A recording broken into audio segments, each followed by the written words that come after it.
Oh, and one more thing.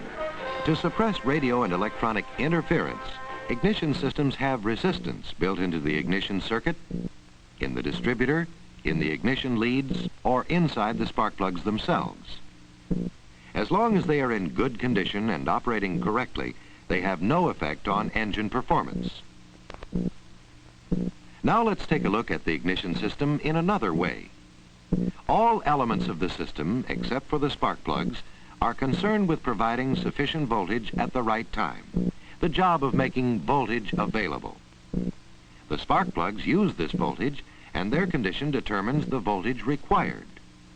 To relate these two basic functions, we need a graph.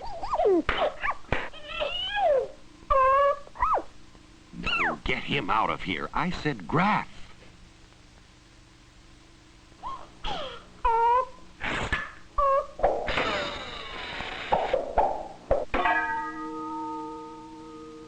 This scale represents voltage from 0 to 30,000 volts. A typical 12-volt ignition system that's new or in excellent condition will make up to 30,000 volts available to the spark plugs, while brand new plugs require about 5,000 volts to produce a spark that will jump the gap. The difference between voltages available and required is the reserve strength of the system. You might call it a laziness factor, since like a strong man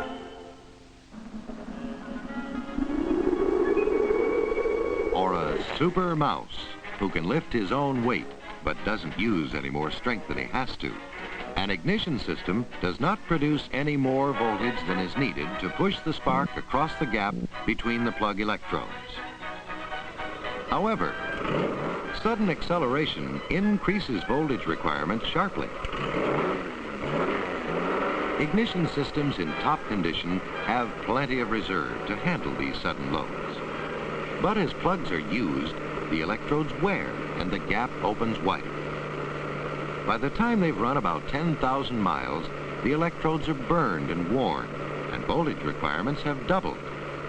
And if these plugs are not replaced, voltage required keeps going up until sudden acceleration increases requirements above availability, and the engine misfires.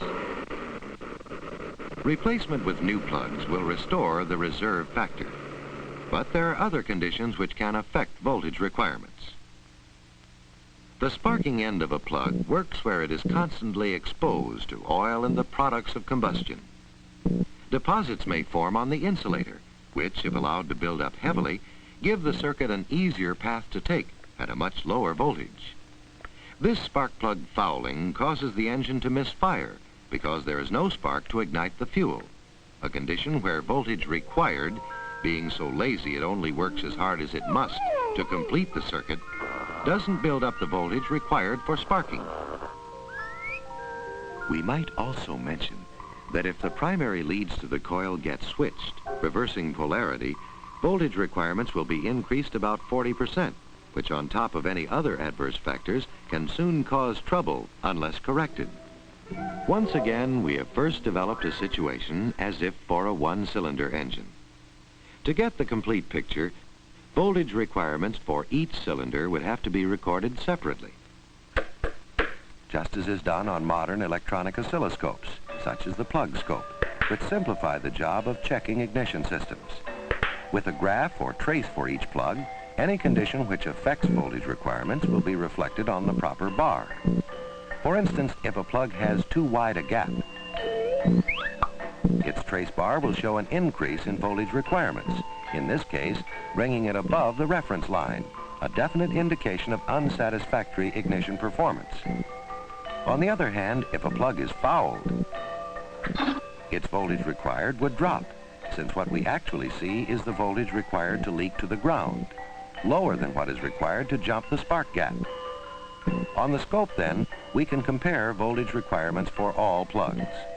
Voltage available can also be observed and compared by disconnecting any of the plug leads, thus forcing the lazy ignition system to put out as much voltage as it can.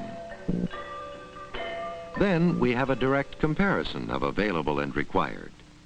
If voltage available is lower than it should be, it is apparent that the ignition system should be checked for trouble. It could be that the breaker points are spaced too far apart, making the dwell angle too small. It could be the condenser. If it is not properly matched to the system, it can cut down voltage available and also cause transfer of metal at the points. The induction coil may be partially shorted. Dirty or burned contacts or connections may be cutting down voltage available. So, as time passes and the ignition system is given a harsh and hectic workout, there are many ways in which available voltage can be reduced, while voltage requirements creep up until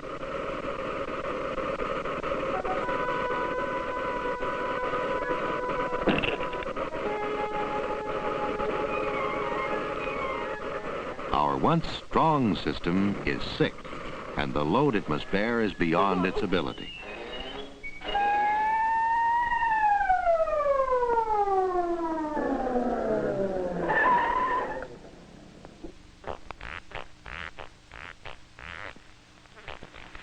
Of course, major illness often can be prevented by looking for early symptoms before the illness becomes serious, by periodic checkups and tune-ups, something car owners seldom think of themselves unless it is suggested to them.